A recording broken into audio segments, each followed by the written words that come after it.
Every day, someone's trying to trigger you. Online, at work, in relationships, in traffic. It's almost like the world feeds off your reaction. People poke, test, and provoke, not because they're strong, but because they're empty. And the moment you lose your composure, they win. But here's the truth. The most dangerous man isn't the loudest. It's the one who feels everything but controls what he shows. So let me ask you something. How easily do you get triggered? By opinions? By disrespect? By silence? Do you explode? Or do you observe? Because if you can stay calm when others crave chaos, if you can keep your energy steady while they waste theirs, you're already winning a game they don't even know they're playing. And that's what this video is about. This isn't about being emotionless. It's about becoming unshakable, mastering the art of calm power in a world addicted to noise. If you've ever been called too calm, cold, or hard to read, this video is your proof that your stillness is your strength. Before we start, comment below. What's the one thing that tests your patience the most? People? Traffic? Social media? I read every comment because I want to see where your calm gets tested most. Now let's dive in. Because when you learn to be unbothered, you stop playing defense and start commanding your peace. Point 1. Control the inner dialogue. The first battlefield isn't out there, it's in here. Inside your mind. Marcus Aurelius wrote, "You have power over your mind, not outside events. Realize this, and you will find strength." You can't stop people from provoking you, but you can stop the story you tell yourself about it. When someone disrespects you, the weak man reacts. How dare they? The strong man pauses. Does this affect my mission? If it doesn't, it's irrelevant. If it does, he handles it with logic, not emotion. Being unbothered doesn't mean you don't feel anger. It means you don't let anger make your decisions. Your inner dialogue is your command center. It's where confidence is built or broken. It's where you decide whether to act with purpose or react with impulse. The moment you master your thoughts, you master your reactions. Because what triggers you controls you, and what you ignore loses all power. Train your mind to ask better questions. Is this worth my energy? Does this move me forward? Am I responding from strength or insecurity? The Stoics knew, control the mind, and you control everything. So sharpen your inner voice. Make it your ally, not your enemy. Point 2. Detachment is strength. Seneca once said, "We suffer more in imagination than in reality." Most triggers aren't real, they're perceived threats. Someone looks at you wrong, comments something petty online, or says your name with attitude. Your ego reacts.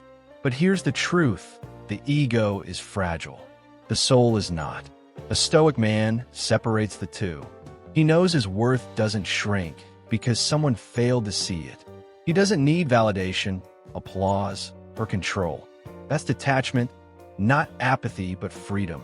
It's saying, I can love without clinging. I can care without craving. I can respond without reacting. Detachment doesn't mean you stop feeling. It means you stop being ruled by feelings.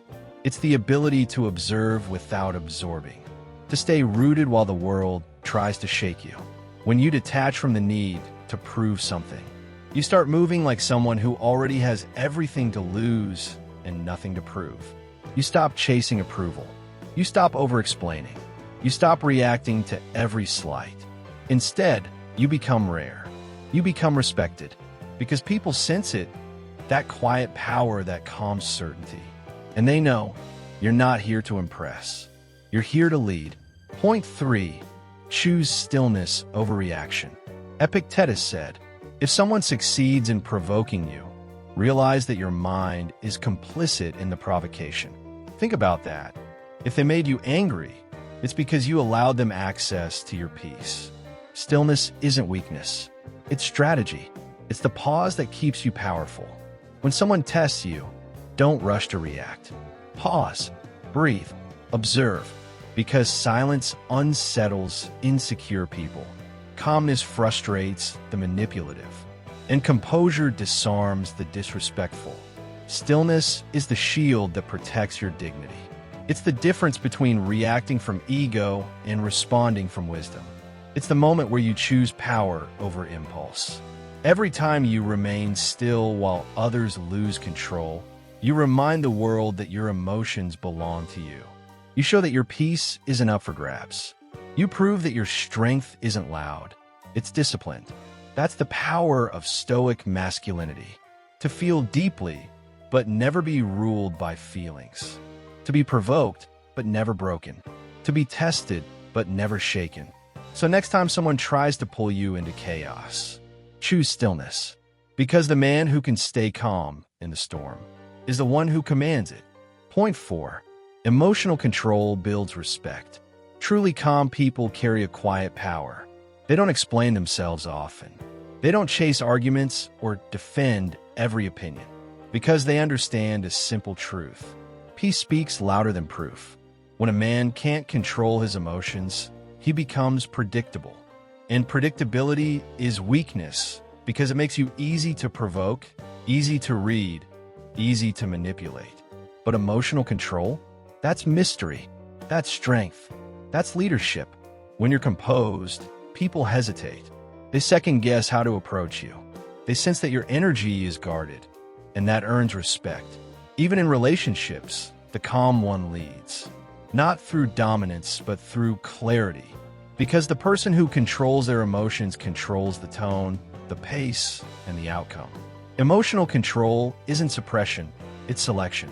It's choosing which emotions deserve your voice and which deserve your silence. It's the ability to feel everything, but act only on what aligns with your values. The Stoics didn't aim to be emotionless. They aimed to be unruled by emotion, to feel deeply but respond wisely, to be provoked but never pulled off course. And that's the quiet dominance every Stoic lives by. Not loud, not reactive, but intentional, grounded, and untouchable. Quick pause before we continue. If this is hitting different good, that means you're growing. Before we dive into the next point, hit that like button to lock it in. And if you're serious about mastering your mindset, subscribe now. This isn't just content, it's training for your mind. All right, let's keep going. Point 5, turn triggers into training. Every trigger is a teacher. Every irritation is an invitation to grow. Instead of reacting with anger, pause and study what bothered you. Ask yourself, why did this affect me? What insecurity did this expose? What strength is this trying to build? Marcus Aurelius journaled every night for this reason. Not to vent, but to reflect. He treated life as practice.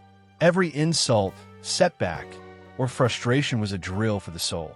This is the Stoic mindset. Don't waste pain, use it. Don't just feel the trigger, train through it. When something annoys you, don't explode. Don't suppress it either. Instead, analyze it. Turn that irritation into introspection. Because calm isn't built in comfort. It's forged in discomfort. It's shaped in the moments that test your patience, your pride, and your perspective.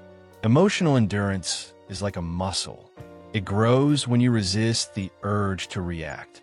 It strengthens when you choose awareness over impulse. So next time you're triggered, don't ask, why me? Ask, what is this teaching me? That shift turns every challenge into training and every reaction into mastery. Point 6, protect your energy and circle. Not everyone deserves access to you. Your time, your attention, your peace, these are limited resources. And the Stoics knew, what you tolerate, you invite. If someone constantly disrespects you, drains you, or rejects your value, cut them off, not out of bitterness, but out of clarity. Seneca warned against wasting life on people who don't value it. Your energy is your currency. Spend it where it compounds, not where it's consumed. Protecting your circle isn't selfish. It's strategic, because the people around you shape your mindset, your habits, and your future. Ask yourself, does this person elevate me or exhaust me? Do they challenge me to grow or keep me small? Would I be proud to become more like them? If the answer is no, distance is wisdom, because proximity is influence, and influence is power. Build a circle that reflects your standards. People who respect your boundaries, match your ambition, and protect your peace. That's how you create a life of quiet strength. Not by pleasing everyone, but by choosing wisely. Point 7. Respect yourself first. Before anyone else can respect you, you have to respect yourself. Not in theory, in practice. That means setting boundaries, keeping promises to yourself, walking away from what insults your growth. The Stoics believe that self-mastery is the foundation of all virtue. Because if you don't value your own time, energy, and standards, why would anyone else? Self-respect isn't loud. It's not boastful. It's quiet consistency.